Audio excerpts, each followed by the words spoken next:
जय माता जी की सा। आज मैं कथा सुनाऊंगा वीरांगनाओं की धरती राजस्थान की। और बात है सन 1669 की। किशनगढ़ की राजधानी रूपनगढ़ में एक नृत्य का कार्यक्रम चल रहा था। वहाँ नृत्यांगनाएं अपनी प्रस्तुति इस प्रकार दे रही थी जैसे फूल के नज़दीक होने का आभास होने पर भौरे इठलाने लगते हैं। ठीक उसी प्रकार वे नृत्यांगनाएं अपने दातार महाराजा मान सिंह जी को रिझाने का प्रयास कर रही थी। मान सिंह जी भी उनकी कलाओं व मंद मंद संगीत के रंग में रंग चुके थे।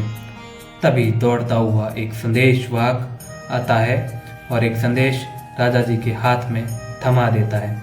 राजा जी संदेश को पढ़ते ही एकदम उस आनंदमय क्षण से बाहर आ जाते हैं व उनके मस्तिष्क में एक अलग ही अंतर्द्वंद उत्पन्न हो जाता है कि अब अपनी रियासत किशनगढ़ को भीषण युद्ध व नरसंहार से बचाए या अपनी बहन चारुमती को बचाए। दरअसल वो पत्र औरंगजेब की ओर से आया था जिसमें उसने चारुमती से विवाह की इच्छा प्रकट की थी। अंततः काफ़ी कश्मकश के बाद राजा निर्णय लेते हैं वह अपनी बहन चारुमती के पास जाके पूरी बात बताते हैं। वह उससे विवाह के लिए राजी होने का आग्रह करते हैं। इतना सुनते ही उस राजपुतानी की रजपूती फिर एक बार जाग उठती है। उसकी उन बड़ी बड़ी आंखों में मानो अंगारे बरसने लगते हैं। उसके मन में बरसों से चली आ रही उस गौरवमयी परंपरा का गर्व फिर एक बार हवा पा लेता है। पर दुविधा भी ये बची थी कि इस दुविधा से उभारेगा कौन। इसी विचार के साथ वो देवी क्षण पर यहाँ बैठती है तो क्षण पर वहाँ। कभी अचानक इस बात की कल्पना कर सिर उठ जाती है। इसी सोच में कब दिन से रात हो गई चारुमती को भान ही ना था। तभी अचानक उसे स्मरण हो आया महान पद्मिनी के बलिदान का। उसने विचार किया कि उस समय भी तो दिल्ली ने रजपूती के गर्व को ललकारा था, पर मां पद्मिनी ने अग्नि स्नान स्वीकार किया पर उन तुर्कों के सामने झुकना नहीं।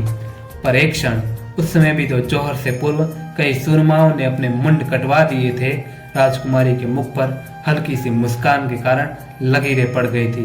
अब कौन है मेवाड़नाथ महाराणा राज सिंह जी।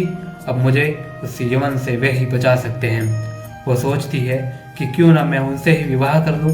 भला कौन सी स्त्री उस सुरमा से विवाह नहीं करना चाहेगी जो खुलेआम औरंगजेब को जजिया देने से मना करता हो, जो खुलेआम औरंगजेब से चला चला के पंगे लेता हो।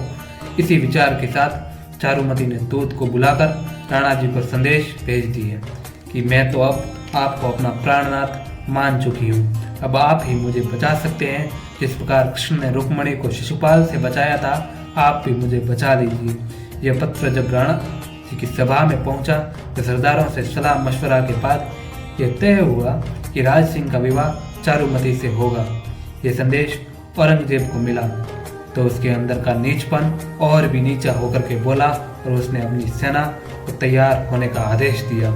राज सिंह ने भी अपनी फौजों को तैयार किया, पर सेना के हरावर जो कि सेना का अगला भाग होता है उसका नेतृत्व तो मेवाड़ की सेना में सलुम्बर की चुंडावत करते हैं। ये परंपरा चुंडा के दौर से चली आ रही थी और चुंडावत इसे भली भांति निभा भी रहे थे।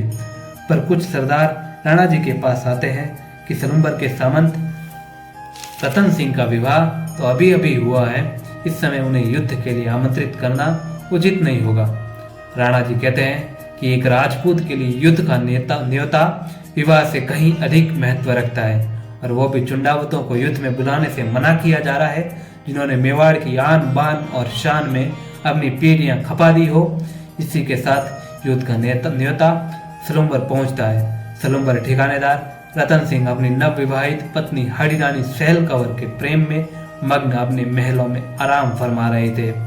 तभी उन्हें संदेश मिलता है और तभी उनका मुंह एकदम से सफ़ेद पड़ जाता है। रानी जी उनसे पूछती है, क्या बात है हुक्म, एकदम से आपका मुंह क्यों उतर गया। राणा जी कहते हैं, ये कहाँ का न्याय है। अभी कल ही तो हमारा विवाह हुआ है और आज युद्ध का न्योता भेज दिया गया है। मैं नहीं जाने वाला कहीं भी आपको छोड़कर। रानी साहब अपने भरतार की इस कायरता भरी बात को सुनकर वह अपने पति को इस तरह प्रेम जाल में जकड़ा जानकर हाड़ी रानी कहती है, ठीक है तो आप मत जाइए युद्ध में, लाइए तलवार कहाँ है। मुझे दीजिए, मैं जाऊंगी युद्ध में और आप मेरा चूड़ा पहनकर यही रहिए। इस तरह अपनी पत्नी की नजरों में स्वयं को गिरता देख रतन सिंह तुरंत तलवार संभालते हुए बाहर आ जाते हैं और युद्ध की तैयारी में जुट जाते हैं। अगली प्रभात वीर राजपूतानियां अपने पतियों को युद्ध में जाने के लिए तैयार कर रही हैं। सूरमाओं की आरतियां उतारी जा रही हैं। सभी सूरमा मां भवानी के सामने नतमस्तक हो ढोल नगाड़ों की थाप के साथ प्रस्थान कर रहे हैं। पर रतन सिंह की स्थिति ठीक उसी प्रकार है जैसी जल को छोड़ने पर मछली की होती है। फिर भी भारी मन के साथ रतन सिंह युद्ध को प्रस्थान करते हैं, पर अब भी उनकी आंखों के सामने रह रह कर रानी की तस्वीर बन जाती है। थोड़ी दूर आने पर रतन सिंह एक सैनिक को बुला के कहते हैं, जाओ रानी सा के पास जाकर उनसे उनकी कोई सेनानी चुनह लेकर आओ। सैनिक भागता हुआ जाता है।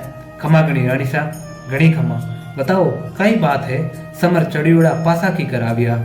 रानी सा, हुक्म ने युद्ध में जाता वक्त आप री याद सतावेला इन वास्ते वे आप सु आप री कोई सेनानी मांगी है और मने वा लेवड़ रे वास्ते भेजियो है।